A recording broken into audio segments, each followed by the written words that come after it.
His heart don't pump no Kool-Aid, Saadiq. And this is the second hour of Don't Believe the Hype on this Tuesday, March 5th, 2019. Oh, gosh. Yes. Well, again, this is Don't Believe the Hype, and we also ask you to go beneath the surface, the headlines and everything of what you've been seeing and hearing to make sure it is true for yourself so that you do not get fooled. Okay, so let's go on to why we're really here. Okay, wait. Before we get into that, go ahead, brother. Al, I know you're probably going to be watching this. Let me know if this is a better live feed. It seems like it's a lot smoother. Oh, yes, it's doing good. Yeah, it's doing good right there. It's doing good. Sorry, in the last hour, we were using a Chromebook. Now we're using this, and what you guys are seeing... book. Yeah, what you guys are seeing is the green screen behind us. This is how we do the studio stuff. And if you go to the YouTube channel, you'll see the bells and whistles put up as we do the actual show going on. So, go ahead. All right, and so, as you guys have probably heard and all that other stuff, there's a documentary called Leaving Neverland that premiered on HBO on Sunday and Monday. So it was two parts. Did you watch it? No, and I was just about to say that. Admittedly, I didn't watch it, okay? For a few reasons, I didn't watch it. I'll get into that in just a little bit. And so then after the documentary aired on HBO, and then someone told me that it is going to air 103 times total. All right. On HBO. Got to make sure the narrative is put into these people's heads. It's got 103 times this documentary is supposed to air, okay? And so Oprah followed up the documentary with her special where she talked to the director, Dan Reed, and the two guys in question who alleged that Michael Jackson abused them. So the Leaving Neverland is about the accusations that Michael Jackson molested these guys who were boys at the time. I think they were 7 and 10, somewhere around those ages at the time. Again, I didn't watch it.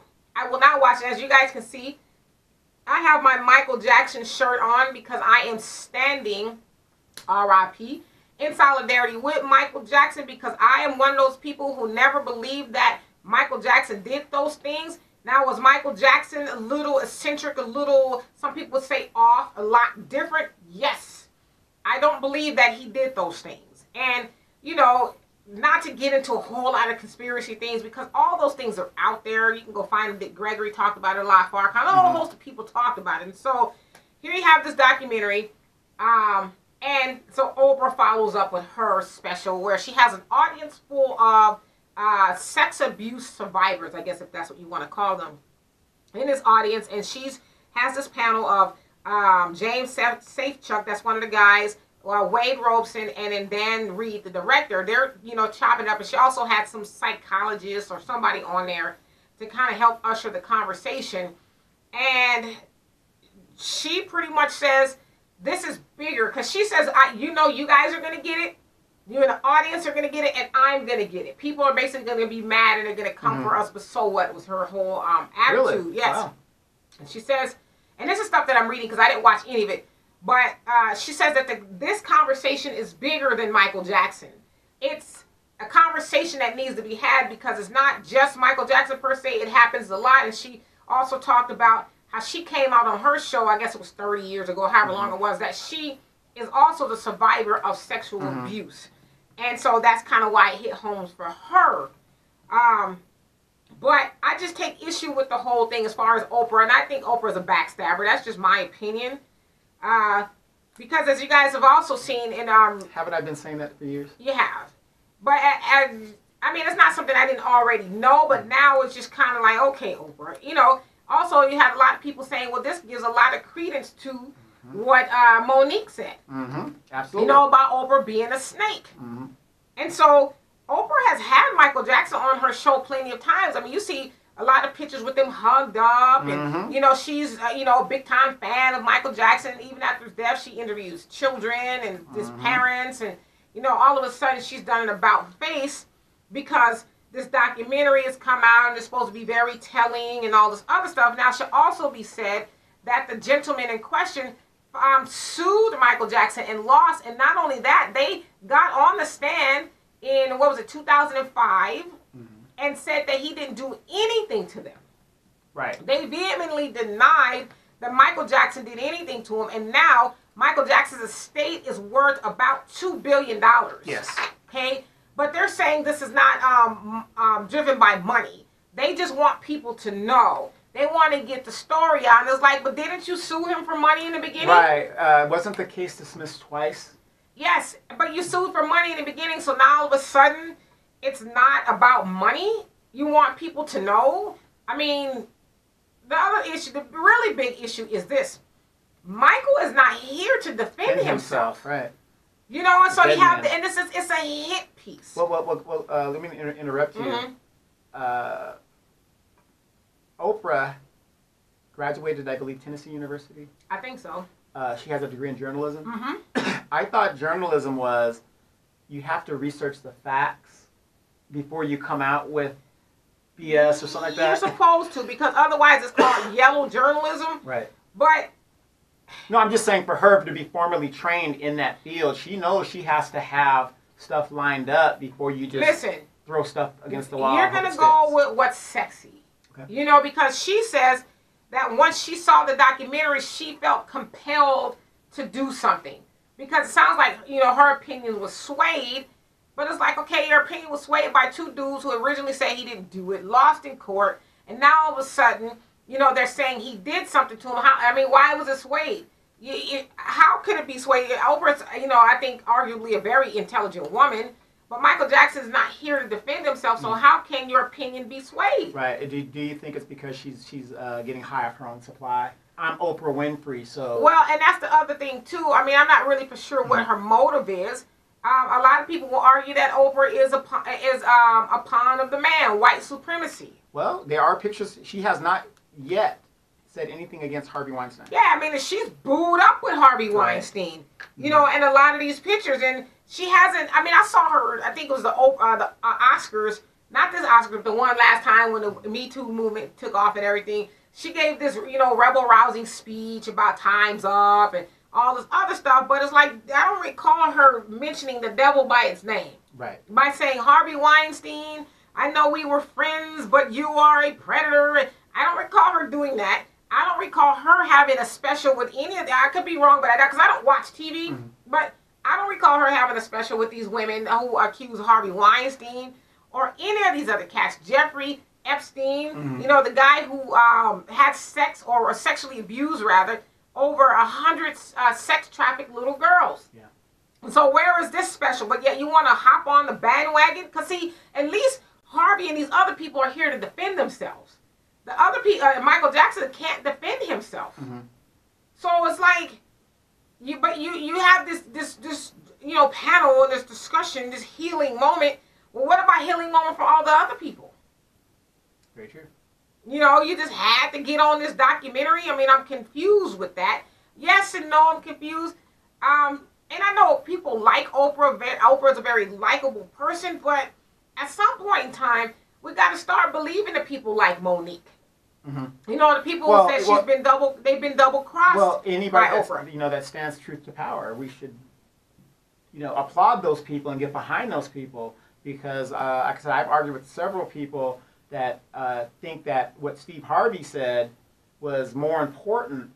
Money is more important than your integrity, which I have a total disagreement with that. But that's their opinion. You know, they can have that. But some people are like, yeah, you don't, you know, money's everything. Yeah, and I had a discussion with somebody who shall remain nameless this morning. Asked me, why do I think Michael Jackson is innocent? I said, well, for one, he was proven innocent. You know, and he says, well, what grown man admits to having a play date with kids? And I'm thinking on the flip side of that, well, what pedophile admits to doing that? You know, most child molesters lie about it. I mean, Michael was open. Yeah, I just thought it was normal. You know, I'm not excusing Michael's behavior as far as, you know, sleeping in the same bed with little kids, but Michael Jackson did not have a regular upbringing. He had a lot of schisms going on in his life. Yeah. Some people try to blame his dad. I don't blame his dad. Well, I just think, you know. Well, let's look at some facts here. Michael Jackson, he was 8, 9 years old. I think they lowered his age by 2 years. So we don't know his exact thing, but let's say about 2 years. He's playing in strip clubs and nightclubs all up in Gary, Indiana, and Chicago with his brothers as they're making the Chitlin circuit and the rounds with all these adults. They had, they're right. They had to eat. So they're seeing stuff that kids should not be seeing at that age. So not making excuses. I'm just saying. I'm not making it. It is what it is, you know. But we, like I told the gentleman, he says, well, being found not guilty doesn't mean you're innocent. And I says, well, okay, let's just follow the bouncing ball per se. If you're innocent until proven guilty, you go to court and they find you not guilty, that still makes you what? That makes you innocent. Innocent. So, I mean, and nobody else was there. I have to kind of go with what we have to go with. The guys originally said he didn't do it. Now they're saying he did it. I mean, and truth be told, a lot of people came out to Michael Jackson's estate, and Quincy Jones was one of them. You know, not for that kind of stuff, but for various things. Yeah. As I said, the man's estate, you know, what did he say, posthumously, is how you pronounce it, is worth $2 billion. So, of course, you're going to have these people coming out, well, shit, I'm going to get mine. You know, so now all of a sudden I'm this big time victim. Especially when the person is dead and they can't refute anything that you're saying. And you got some comments over there too. And you want to be mad at Michael? Fine. I get it. But is you mad at your mama and daddy too?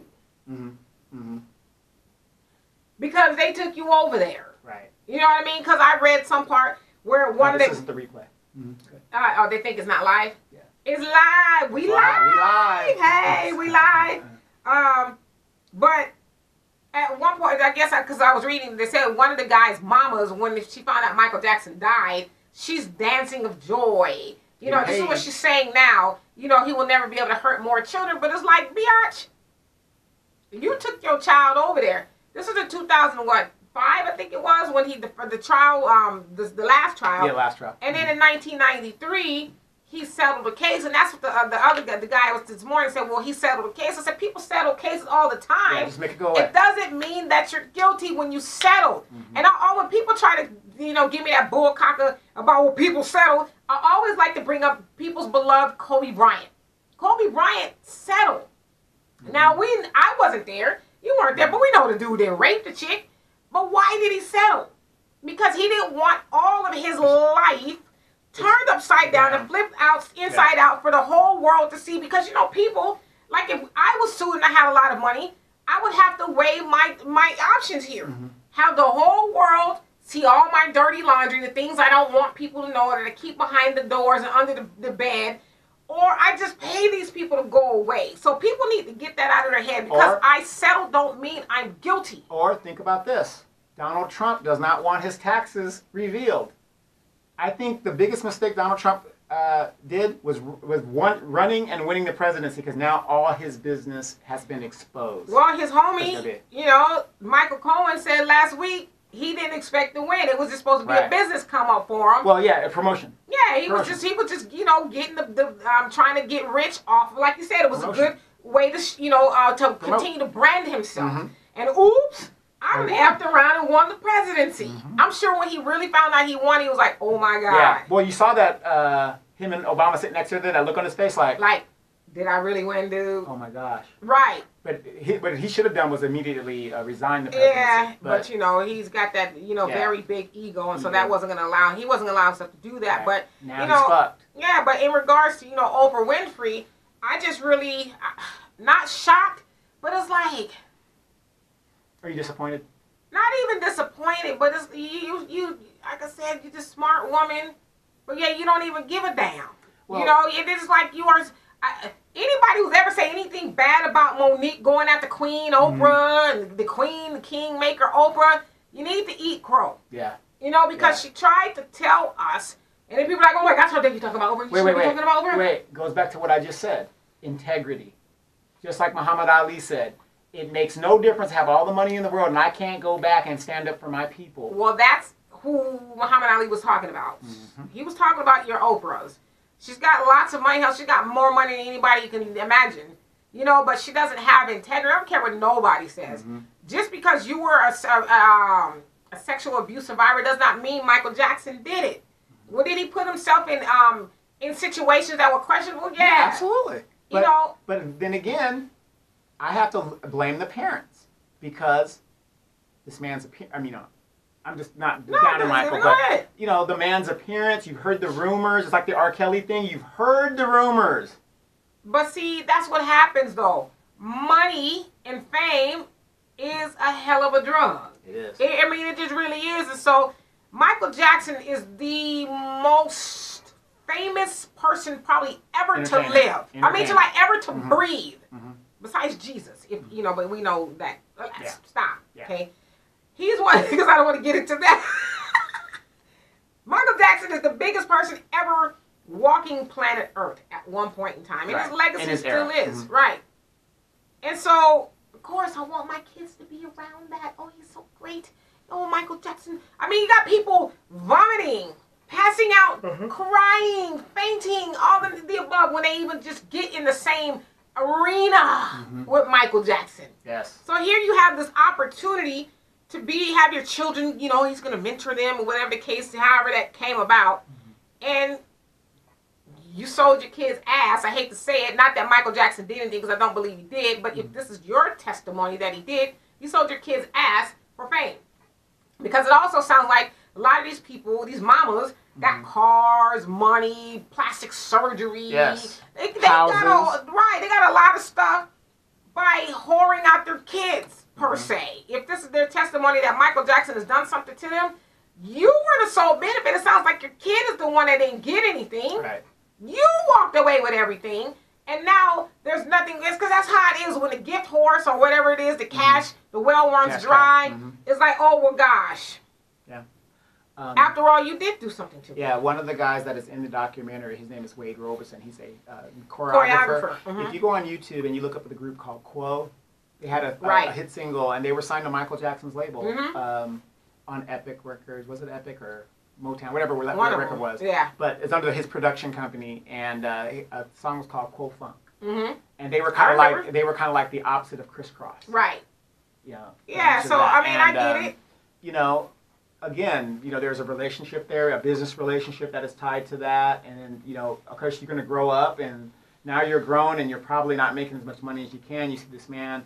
You vehemently defended the man during the court session. No, it didn't happen. You know, Now. Right. And I got into a very heated argument with someone yesterday. I mean, it was very heated. Because he watched the documentary. I didn't watch. I'm just not gonna. I don't have the ability to watch it because I don't have cable. But I wouldn't watch it even if I did. Yeah, I didn't watch it at all. And I said, listen. At the end of the day, I am not going to allow white supremacy to tell me how to feel about black people. I'm just not going to do that. This documentary is a white directed and produced documentary, whatever the hell it is. Now they're forming this narrative about Michael Jackson. And I'm supposed to fall in line. I'm supposed to say, oh, well, gosh, man, just like the whole R. Kelly thing, not to even compare them, but it's the same thing. People knew R. Kelly was a monster 30 years ago. And all of a sudden, white people told you that he's a monster, or, you know, to be mad at him, everybody's mad at him. Now here we go with Michael Jackson. The same thing happened with Bill Cosby. And so I told him, I'm not going to let white supremacy dictate to me how I feel about black people, especially our legends. Not going to do it. Let's go back. For those guys that have not heard Demetra's show, we talked about this months ago. Where is your documentaries on Woody Allen? Where's your documentaries on all your you know, these people that had problems back in the day? You don't see those documentaries, but when it comes to the black performers, it seems like they just Elvis, the king of whiteness. I mean, even if you want to bring it to modern day stuff, you know, we can throw the Catholic priests in there. You can throw. I know you're Catholic, but who gives a damn? All right, go ahead. I mean, Ed Buck, you know, the Democratic donor in L.A. Two black people. Yeah, two black dudes in his house. That they found. It could be more than that. Right, in 2 years. Less than 2 years, this dude has turned up 2 black bodies in his house. It's like, oops. Yeah. They're dead. But like you've been saying, where are those documentaries? Right. Woody Allen married his stepdaughter, or his adopted daughter. Right. Well, she was 18, but then that leads you to question. But he raised her from the time. Was you already messing with this girl? I mean, so not to say, well, just because there's no documentary about the white people, we shouldn't hold the black people accountable. That's not what No, we're that's saying. what we're saying, yeah. What we're saying is, Oprah, if you're gonna do these type of specials, Even-handed. do the specials about all of them. That's all I'm saying. Roman Polanski, the guy who's My been on Kim the Kardashian run. boys. Right. He's been on the run for years. Assaulted a white woman, a fellow white woman. Are you talking about Roman Polanski? Roman Polanski. Yeah, it was a 13-year-old girl. He raped. 13-year-old girl. I mean, come Yeah. on. Let's be even-handed here. You know? Well, she's a tool of white supremacy, you know, and it just Sad. is. A lot of people will be mad. I've been telling you. Oh, could you say these things about Oprah? Tommy Sotomayor has been telling you guys this for years. Now you guys are finding it It out. ain't Tommy Sotomayor is new to this shit. No, okay? he's not. No, Tommy Sotomayor. no. Tommy Sotomayor ain't putting us up on game. Okay, okay, Tommy's- Roland Tommy, Coley Martin. that new black ass Yeah. media ain't putting us up on no, but all seriousness. Seriousness, yeah. Yeah, I mean, Tommy, he has some valid points. I don't like Tommy. I know his delivery. I know. Yeah, I don't It's like the to be, delivery. like it to black bitches and all Yeah. that. It's counterproductive. Again, I know But- you like Tommy, but he plays look- to a certain audience. Yeah, but look at the message. That's the kind of stuff he was talking about. I mean, I get it, but he's not the only one that's been talking. Right. Everybody's been talking about it. You know, it's just now we're seeing Oprah, in her true colors, and she pretty much said, "I don't care." If And people again, are mad. everybody was dogging Monique out. Big ups to Monique for standing on principle and exposing these folks for who they are. Yeah, I mean, even up until that interview you talked about with Steve Harvey, Mhm. where he's trying to arrange this meeting between Oprah, Tyler, and Lee Daniels. He's going to arrange this meeting with Monique, see if they can apologize to one another and they can go make these big time movies together once again. But You never go to the guy who's married to the trap queen to arrange meetings. I just don't see it. He's not an Oscar winner. He is not a mover and shaker in Hollywood. He's a coon. You don't go to the coon to get help. I'm sorry. I mean, the way his whole career, to me, has an asterisk to it. The way he treats his wife. How the hell you gonna write a relationship book and you cheated on every one of your damn wives? well, maybe he says, "I've learned my lesson and I have a lot of experience now, and I'm speaking from experience and telling you what not And you to got do." your hoish wife on Instagram putting out pictures and doing this and doing that, and you're throwing it in everybody else's face, and you got the nerve to talk to the average black person about what we need to do. Get the fuck out of here. Continue. I was scared. I'm just saying. I just don't think he's the guy to go to figure stuff out, because he's already said money is his god. He'll put money before friendship, before anything else. Okay, you just think about it. Oprah, Lee Daniels, Tyler, they're all pretty, No, those are powerful people. Yeah, so I'm trying to get on here. I'm trying to get on, get my money. But people keep forgetting, all of this shit is about the woman saying no. She did Lee Daniels a favor by starring in the movie for $50,000, and it made a significant amount of more money. Then when they said, "Hey, we need you to do this promotion," she said, "Okay, well, how much you talking?" Right. "I want to spend time with my family." That wasn't the agreement.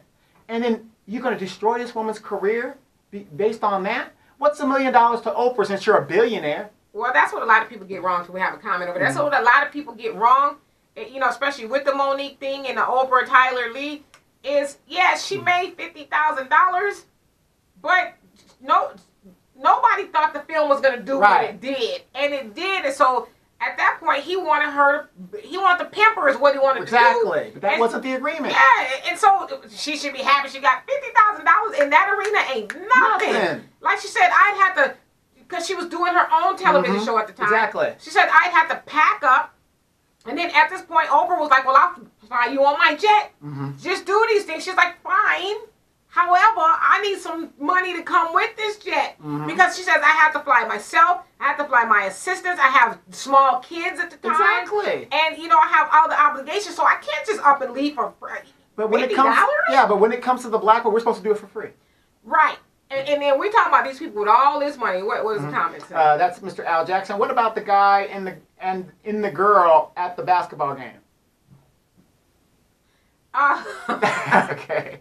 It was a story he told me. All right. Okay, so how much time we got We on got here? plenty of time. Go ahead. All right, so just kind of transitioning. Will you do this? This is the D&D segment. How about that? Yeah, let's go. D&D. Let's go. Ask D&D. Ask D&D. All right, so what happened was this guy that he's speaking about is a notorious cheater. Okay? And I don't be telling all my secrets. he's a notorious cheater. Mm-hmm. And his wife is sometimes on Facebook. Mm-hmm. On Facebook talking about, those encrypted messages. Well, if he doesn't love you, let him go. And if he doesn't treat you right, let him go. Mm-hmm. All this other stuff. So anyway, the husband, like I said, is a notorious cheater. He goes off to some CIA game somewhere. Yeah. Tournament. With his boo thing. Mm-hmm. Guess who gets caught on camera? I love the kiss camera. Well, it wasn't necessarily a kiss camera, but got Got caught. caught. Okay. With his boo thing. Who's that? And the lady's husband, who's tricking off, goes off with his boo thing to the game out of state. And he got caught on. So the picture goes back to her. Mm-hmm. And I'm like, okay, sometimes it's the universe's way, because she knows this kind of stuff, that he's up to no good. Sometimes it's the universe's way of saying, you are the stupidest person today. Yes. Not ever, but today. You had all these signs saying this man is a trick. He's tricking. I mean, this dude flies women into town. Oh, it's just my old girlfriend. We just gonna have, and tells her this shit. Mm-hmm. Sometimes the universe's way of saying, you dummy. Right. I've tried to tell you. Now here it is in full color. That your man is a trick. Mm-hmm. Now what? Right. The next move is yours. You know? And so I'm like, you know who you were with? Why are you shocked? Yeah. Wait. And this dude is getting ready to go to a family reunion. It's really with his baby mama, but he's telling her it was somebody else. Right. He's going to go spend a whole week in the family reunion with his baby mama. Mm-hmm. And this dude is full on married. It happens. It happens. Hey, my good friend of mine, John Tabarani. Sorry, John, if I said that wrong. Tabarini says, like Bob Marley, Elvis was not the king of whiteness. Bro, Lawrence Welk was.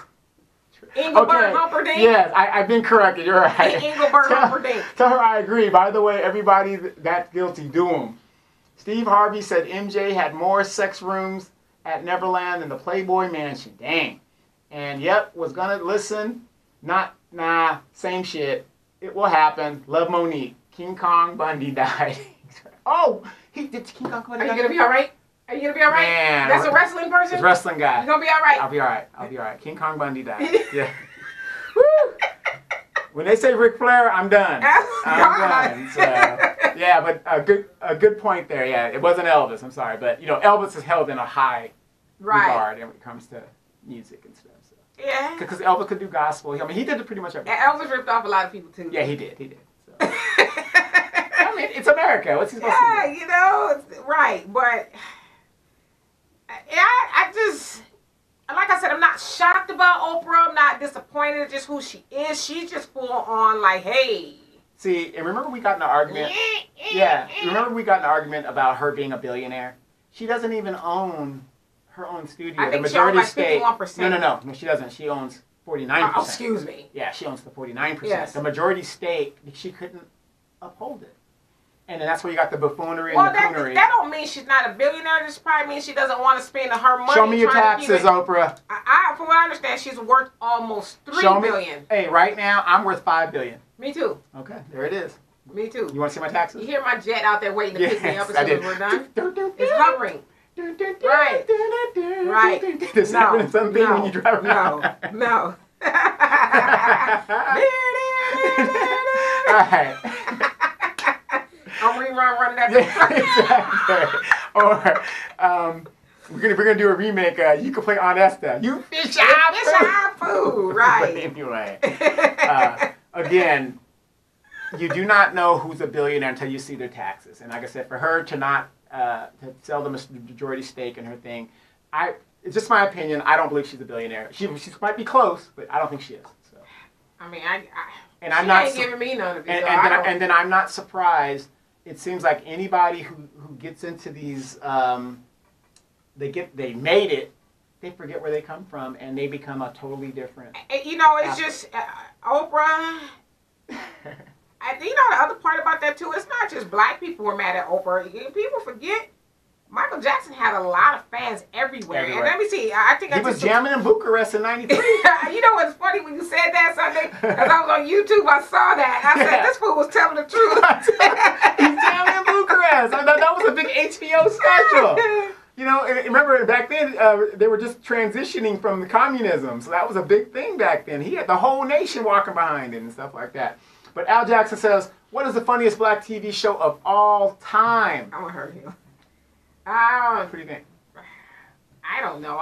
There's so many of them. I but settled for Martin earlier. I'll give Martin that, but I would have to say the Jeffersons. Okay. You know, I mean, the early Jefferson, the Mama Jefferson, like that. You know, George Danson. I just thought that show went for a long. Yeah, but what that was 11 seasons. I think they did. I think so. Yeah, 11 seasons. So. But let me read a couple of tweets for John, people. I need to ride to Marsh Air Force Base. Oh, I got you. Yeah. Tweets from some celebrities in regards to the whole Neverland thing. This one says, "I hope everyone watches this." Ellen DeGeneres tweeted during Winfrey's interview with Robeson and Safechuck, which aired on HBO and Winfrey's cable network. Rosie O'Donnell, your favorite actress. Yes, of all time. I love her, Rosie. She looks like a man. Stomp. Yeah, she looks like a man. That is a man, right? She tweeted that the documentary, which premiered to a standing ovation at the Sundance Film Festival in late January, was a haunting viewing experience. Wow. Rose McGowan, your other favorite. Oh, she is like pissed. Your other favorite actress. Yes. The Me Too. Me Too. Thing. Yeah. She says, Rose McGowan, an actress and prominent voice in the Me Too movement, said Robeson, Safechuck, Reed, and Winfrey were all brave for taking part in the film. Okay? So, and then she says, the survivors are brave. That Oprah is brave. The documentaries are brave. This is what brave folks are standing against the grain, going against the norm, rocking the boat because sometimes it needs to be rocked. It is hard to hear truth, but that's what growing pains are. Okay. Hashtag brave. Who said that? Your girl, Rose McGowan. Okay. How is it brave to attack a dead man? Please explain that to me. How is that brave? And Al Jackson says, I love this format. Stick with it. All right, we're going to start trying this out. Okay. Yeah, the Jeffersons. See, John's with me. The Jeffersons. Exactly. All the cooning that was going on. But how is it brave to attack a dead man that can't defend himself? You don't argue against Rose McGowan, okay? Right. She kicks some ass. Do it and see what happens. She was on the original Charm. Right, you don't do that, okay? And Jawbreaker. I liked her back then, but she got to acting crazy now. But she was assaulted. Okay. She was assaulted by Harvey Weinstein, went and made, money, and then she took money from him, like a settlement type of thing, and now she's back. And so, like, you got these, you're rooting for survivors, but you sold out for some money? Yes. We ain't seen you in a whole lot of nothing lately, Rose, and so did the money dry up, and now all of a sudden you need to be on the Me Too the thing? Hypocrisy is what we do in America. I guess. All right, and so here's some tweets in defense of Michael. Says, hashtag MJ innocent. They take advantage now only for the fact that he can't defend himself. These people are sick. It's time to stop all of this. Michael doesn't deserve all of this. He is innocent. I will always love and defend him. There is nothing that proves what they claim. Are they right? They're right. Jermaine Jackson, his brother, one of the pop stars' brothers, tweeted after the broadcast debut of the first installment of that the media, including Winfrey, says was blindly taking hashtag Neverland at face value, shaping a narrative uninterested in facts, proof, and credibility. And that went to your earlier point. She's supposed to be a journalist and all this, that, and the other, but you have this... Your basic journalistic... Yeah, you have this panel off of he say. Right. Or, you know what I'm saying? Well, this is, or I'm saying he say because of the dudes. Yeah. But it's like, okay, that's truly one side of the story, and the other side will never be told because he can't tell that side of the story, even though Michael Jackson vehemently declared his innocence, even, up until, before he died. Yeah, he always said he was innocent. Yeah, I kind of wondered, did they put that narrative up before they let these guys talk about, here's the trial, he was found innocent, blah, blah, blah. I didn't watch the show, so... And, somebody who was watching it, I won't say their name, it said that it looked like a porn. That it was ingrained. So they want to make it seem. Yeah, they want to make it seem very grimy, and Michael is just this evil. Right, and somebody else talked about the music they used for the narration of it to kind of. Yeah, it's kind of like when you're watching an old, let's say a movie like Hitler. Yeah. And you see Hitler walking down, they put the music behind, like making him seem very sinister and yeah. Right. And so then lastly, Corey Feldman. Corey Feldman, who was a child star. And Macaulay Culkin also basically said this is hogwash, this is false. But Corey Feldman says, #Neverland. Okay, I watched it all. All I know is what I experienced. And yes, every experience was the same right up to the sex part. That's where it becomes La La Land. Instead of Neverland for me, we never spoke about sex other than a few warnings about how sex was scary and dangerous. And he puts MJ. Mm-hmm. And so Macaulay Culkin also said the same thing. He's like, these dudes are lying. Because they tried to throw Macaulay Culkin in it too. He's like, he never did anything to me. Right. So there's two sides of the story. Do you know who they really need to have interviewed? Who? Emmanuel Lewis. Is he dead? No, he's not. Oh, Emmanuel Lewis. I thought they did at one point in time. No, they need to, for the show, if they were going to do this, bring Emmanuel Lewis on. Well, no, because it's not really a whole lot of interest in black victims. There's a lot of interest in white. I mean, it's just, I'm not being stupid, it's just the facts. There's just a lot of, there's more interest in white victims than there are black, because to your point, Emmanuel spent a lot of time with Michael Jackson. He did. Al Jackson says, how come Michael Jackson and Prince never did do Soul Train after 1983? Were they too big, popular and too big for the show? Absolutely, because remember, Thriller dropped early 82. And then Purple Rain, 1999 was already out. Thriller dropped in 82? Yeah. Remember The Girl Is Mine? That was the first single. The Girl Is Mine. Oh, I think it was, okay. 82. And then 1999, Prince's album had dropped in 82 as well. And then Purple Rain came out in 84, because remember he'd done the movie. Okay. So yeah, so they had gone up. There's my girl Shaylinda. How's the baby? Everything's going good with that. Yeah. So we see him. He's getting big. So there you have it. You have two sides of the story. Well, not two sides of the story, but two sides of the, I guess, you have the fans, and then you have the people who are saying, oh, this is, very chilling, and this needs to be said. Yeah. It needs to be said, but I don't think it needs to be attached to Michael Jackson. It's like, why are we using him to have this conversation? Right, and you know what I mean? Check out YouTube and see the backbite that Oprah is getting from the black media. But not even just the black media. I would say just too. People. Yeah, fans of Michael Jackson are livid. I mean, I went on some of her stuff out of curiosity yesterday on her Facebook page, and people are just dragging. And it's weird because as of yesterday when I went on her page, she didn't say anything about the documentary, but people are letting her have it. I'll cancel on. I'll never watch you again. You're evil. You're a backstabber. You're a snake. And how dare you do this to a dead man who can't speak? And so... And that's a no-no in investigative journalism. Well, that, and I think the other thing that Oprah and people like her who are on the side of the alleged victims, I think the one special circumstance that they have is because Michael Jackson fans are like no other. Yes. You know what I'm saying? Yeah. Like ride or die. Yeah, but I'm saying Michael Jackson actually had people kill themselves. Oh, yeah, He didn't have them kill themselves, but they killed themselves when he died. Yeah. They committed suicide. And so, when you think of the word fanatic, because that's where the fan comes. I'm talking about these fans are just... And then, Michael has a very long catalog in the entertainment business. This guy, he owned most of no, stuff. I'm talking about his career. Oh, yeah. From the time he was 10 years old up until the time he was 50. Michael Jackson's fan base will never die. Well, like I said, never die. You think about where his estate was when he died. It was struggling. I mean, the man was in financial ruins damn near. Now the estate is worth about $2 billion. Yeah, but isn't it funny how all these artists are in financial ruin? I mean, it's the same. No. And what I'm saying is these companies. Let's forget the artists. The companies. What kind of contracts are they doing to where they're making billions of dollars and then the artist is just left in destitution? Well, I mean, a lot of those people signed bad contracts. I mean, it happened to a lot of artists back in the days, especially black artists. Standard contracts. Yeah, just, they thought they were getting a good deal, and we saw Cadillac Records. I don't know how true that was, but I'm sure a lot of it was true.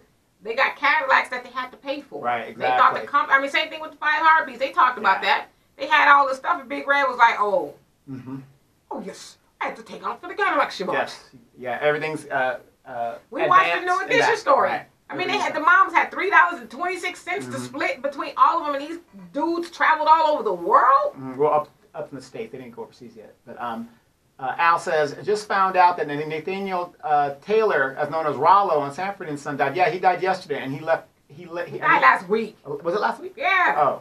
after he left, quit acting, he opened up a school of theater arts for blacks. He sure did. Nice. Right in LA. See, now that's the kind of stuff we need to be hearing about, you know.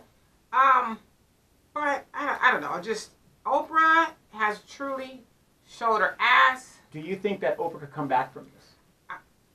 Listen, like Michael Jackson fans, Oprah has some pretty fanatics too. Mm-hmm. White women. Yeah, and that's just yes, Oprah. Yes, yeah, you're right. And yes, that's the other part I wanted to touch on too, because Oprah can say, let's say, go eat hot dog shit. It'll make your skin glow and you'll be radiant. It's all the rave. You know, people will be flying out to get that shit. So the point that I'm making is Oprah, her word is bond. She could tell people, I mean, I don't care whether it was a book, the new moisturizer, the what, people just did that. And so here you have somebody like her doing this interview. Well, if Queen Oprah says it, it must be true. It must be. She wouldn't, not do it for, because, Oprah's very credible. Well, we know that Oprah's had a few people on her show, like the dude who wrote the book, A Million Tiny Little Pieces or whatever. Yeah. Well, he said the story was true, and it turns out it wasn't true. Right. John says, in the 50s, the payola travesty screwed everybody in the music industry. Equal opportunity theft. That's basically what happened to a lot of these artists. Right. It's sad. Absolutely. And then Gayle King signed off on CBS, too, because I woke up and I heard she was talking about, when it broadcast the next day, that thing was yesterday. The next day, she was like, she had a couple of people to follow up. She's supposed to be, from what Al was telling me, she's supposed to be interviewing the Jacksons. Yeah. And as a matter of fact, it was Taj, Tito, that's to Marlon, me is weird, because Oprah is your homegirl. And Jackie. And I had to turn it off because I just didn't want to deal with it. And that's what I said, and I just refused to watch it. I knew, I like Michael Jackson for who I knew him to be, like that I knew him, but... Right. I just don't want anything to try to, not that it could, but try to taint my, my liking for Michael Jackson. Wow. I don't need them to tell me that. Yeah, John says Sam Cooke lost over $500 million in income. Oprah will be back. Al says Oprah will be back in season 4 of Greenleaf, and Oprah will also be back in season 3 of Queen Sugar. John, did you watch the Sam Cooke documentary, The Two Killings of Sam Cooke? Did you watch it? I haven't watched it yet. Awesome. I gotta go check it out. I gotta go check it out. Awesome. But yeah, so do you think she's gonna come back from this? I don't think Oprah's gonna go anywhere from this. You know what I'm saying? I don't think it's gonna harm her to. Yeah, and do you think because she doesn't have a majority stake in her thing, she had to go along with it? No, I just think she just. She might be legit in her reasoning. She's a survivor. John said he did. It's a great documentary. I think there's some legitimacy into what she's saying as far as her being a survivor of sex, abuse, and sure. I think there's some legitimacy to it, but I just think her judgment is off. Mm-hmm. Like, why are you interviewing the one side? This man cannot defend himself. Yeah, your basic journalism, you've got to have both sides with fact. You just can't just go in there half-cocked. Because to me, it just seems like, okay, these dudes are sore losers, and anyway, now they're going to try to get back. Yeah. There was an episode of The Simpsons. You remember that one where Homer had touched this little girl in the butt? And then the news media was following him around, and like every time he came up, they played the CD music. He was just this terrible guy, right? And it really like put him in a box, right? I know, but it's the same kind of right. What they try to do, like, okay, look, it's just terrible. His legacy is just... And that's like you guys ever watched the movie Mommy Dearest? Yes. Oh, Mommy Dearest. Some people considered that was the Joan Crawford. But it wasn't by her; it was by her daughter, Christina Crawford, who was vexed with her mom for how she alleged that she was treated. Because nobody really knows, I guess. But that was considered. A lot of people looked at that as a hit piece and revenge. Yes. It was. I have the final say so. Mm-hmm. You're not here to say it differently. Right. Exactly, and that's exactly what it was. Right. A hit piece. Because remember, Faye Dunaway, who played Joan Crawford, took a hit in Hollywood as well and for playing that role. never really bounced back from that. And to this day, she doesn't like to talk about it. Exactly. Which is one of my favorite movies. It was like a manual for me. Oh, no. Every Mother's Day I watch that. Every Mother's Day. That's a Mother's Day mandatory watching. Yeah, that's they should make that into a manual. Yes, exactly. You guys, we got about 30 seconds left, but you guys, please do not forget to tune in to the Demetra Kaye Show, 3 p.m. Pacific Standard Time, Facebook Live. She talks about the real. We got the video up from last week's or last Sunday's show. Go to the Demetra Kaye on YouTube. You can see it over there. Like, share, and please bring us your comments and tell us what we want to do. And we'll see you guys again next week. All right now. Peace.